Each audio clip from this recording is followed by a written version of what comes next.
have been impressed by all of them. I like too much. And now I'm going to talk about another thing. Well, first, excuse me, because I have a lot of time, I didn't speak English. And sometimes I know I make some mistakes. Secondly, this is a presentation of the Ministry of Science, Technology, and Medio Ambiente. This is in English, Medio Ambiente. Environment of Cuba. And this is the time, the date where they put this to know for everybody. Well, the second, well, why we speak in Cuba about national security in science and technology? Well, for us in Cuba, and for this ministry and for the Cuban government, is something that a necessary condition for the country. It is relation with its potential technological and scientific that allow a sustainable and the defense of Cuban revolution, and that allow to spread the human capital and the integration of factors that we have to see for risks and other kind of aggression. Well, you know that Cuba is, for a long time, submit to the American blockade. And the American blockade is not something simple. It's very difficult, very difficult. For example, a computer is strategical, something strategical by the blockade, and Cuba cannot buy computers in many countries if they are American computers, or if they are sold by American enterprises. Nickel, Cuba is a very important producer of nickel. Nickel, if you has a pan, no? A pan with nickel, for Cuban nickel, you can sell this pan in the US because it is not allowed by the blockade. Well, we have this difficulty to develop science, technology, and all the Cuban life. Is the next. But these two points, all we can do with scientists and technology, and to join all the human capital is important for us for two main purposes: to defend revolution and also to have a sustainable development. These two things are two faces of the same problem, because you can have an advanced revolution if we don't have a sustainable development. And this is also important to defend revolution. Revolution, if we are thinking in social change that has developed in different way of living to Cuban people. The next. Well, this is a brief explaining about Cuba that is very important to the scientific and technological situation of Cuba before revolution. We have before 1959 about 1 million of people, illiteracy people. We haven't important institutions for research. Only 4 institutions for agricultural experiments, and they had about 100 people in all these 4 institutions. There were not a program of research and development, not by the government, but not by any enterprises. And we have only 3 universities. The University of Havana is the most ancient university in Cuba. It was founded in the 18th century by Dominican priests, and afterwards by the colonial Spanish government. The Universidad de Oriente University, that was founded in 1948, and the Central University in Las Villas, the center of Cuba, that was founded in 1957. At present, we have universities in all the country, in all the provinces, and we have a lot of institutions of this high degree. Well, these were 2 basic ideas for the scientific development in Cuba.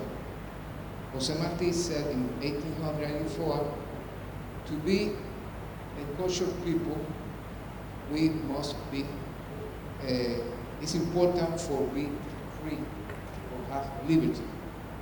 And in 1960, Fidel Castro said, the future of our country would be necessarily a future of men of science. It had to be a future of men of think. And he said in this time, 1960, that the country has to develop a very important scientific development. Well, next. This is the well. We have this law that at that time that established the situation of institutions. All kinds of institutions we said in Cuba are from science, technology, and innovation. We have this group of research centers, this other group, we said centers for green scientific and technological services, and this group of units of development and innovation. And this percent are enterprises. Those are. The idea of enterprise that a group of these institutions for research are also economic enterprises. For example, biotechnology is one of the most important developments in Cuban science, and they are not only an institution for research, they are also an institution for production, and they sustain the work in research with their own funds. They do not depend for the national finance by the government. This is the same way to work in Havana, la ciudad, in the city, La Habana, like for me, I know how to say, for improve the old part of the city.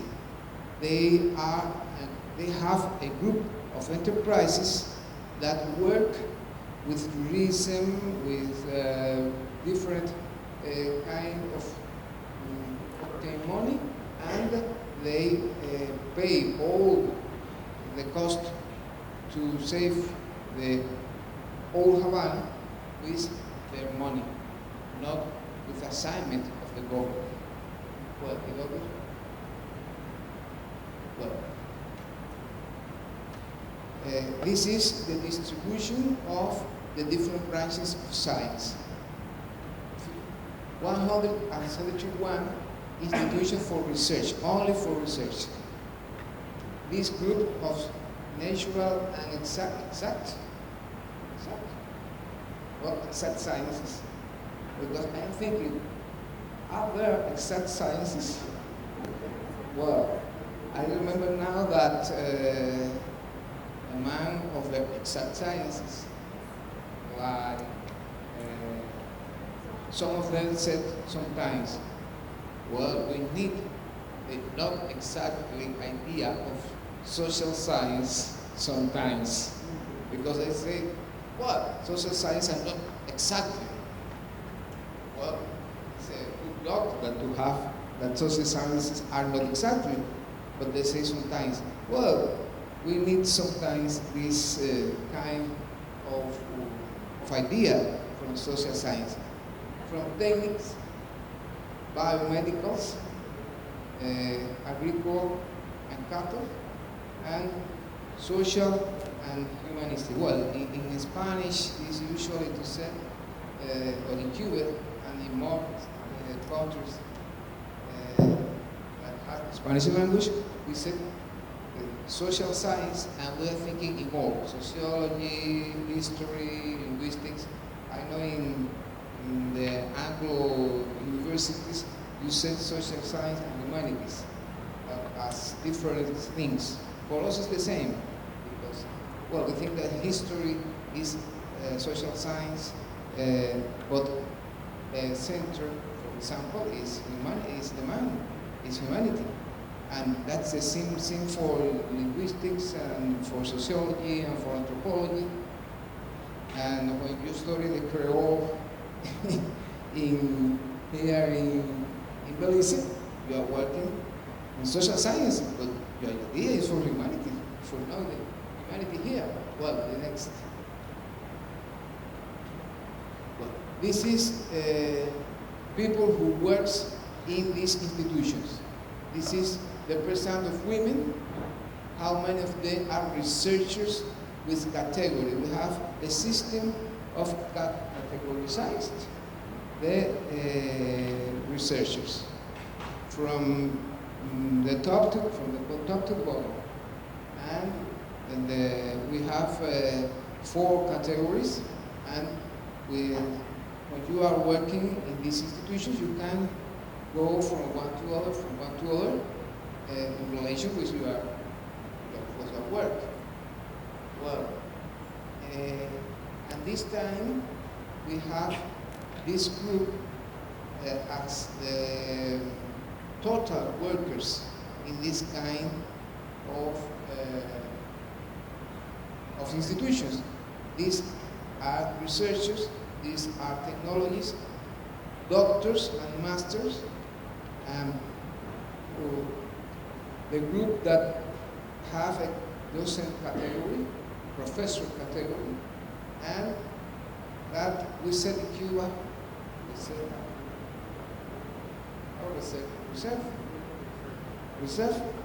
reserve category in Cuba is people that could be in a high position, directors, vice directors, chief of departments.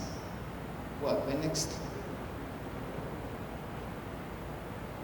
Well, we have 400 researchers for 1 million inhabitants to wise scientific and engineers by 1 million, and these are doctors in science. And this is the total number of universitary in Cuba. We have at present more or less 11 million of people, and more 1 million in 217 where people graduate from university. And the next, well, which are the basis of this development? Well, the first was to develop the people who can work in science and technology. And that's the reason why, from the beginning of revolution, was a great effort to form people, to have an educated people to work in science and technology. I think that sometimes we have more people well educated for some kind of working in science, that the possibilities of the Cuban institutions. But if you don't have people to work, you can't have institutions. This is a very big problem. And the object, the purpose of this development is not separated and is not against the economic and social development of the country. The next, we will return to this after. Well, we have to know what is happening in the world. And we have also to know how we can take this know-how and how we can use this know-how in Cuba, in our country. Because all know-how are not good in all parts. You have to appropriate this know-how, and you have to take some difference in relation with your country and your conditions. It's very important that, because sometimes you say, well, we have a very big plant with many equipment, and the people to work there, where are they? We have the people. Or is this the main line for our development? For example, Cuba do not have any research for atomic war. We are not working for atomic bomb. It's not in the Cuban politics. It's not important for Cuba. Cuba don't want to have 100 atomic bombs. This is not part of Cuban politics. But for example, agricultural development is very important for Cuba, because we have to feed the people, and we have also to export some kind of crops. Well, for example, we are not a country, we never have been a country, como trigo, se me olvidó trigo, ¿cómo se dice trigo? We never produce wheat for export. Well, we export sugar, but we can live at present only with sugar, because we are producers also of sugar here in Belize. Sugar has a low price, a very low price, and we can live like the 19th century with sugar. Sugar in the 30s and the 40s, in the 19th century, has a low price that you can buy a slave with 100 pesos. Because the prices of sugar was very high. But when began the development of industrialization of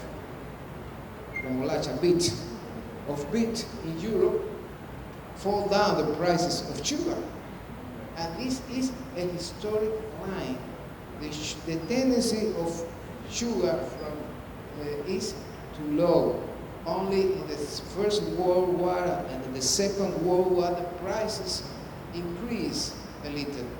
It is not possible only to have a sugar industry, to have a very strong development.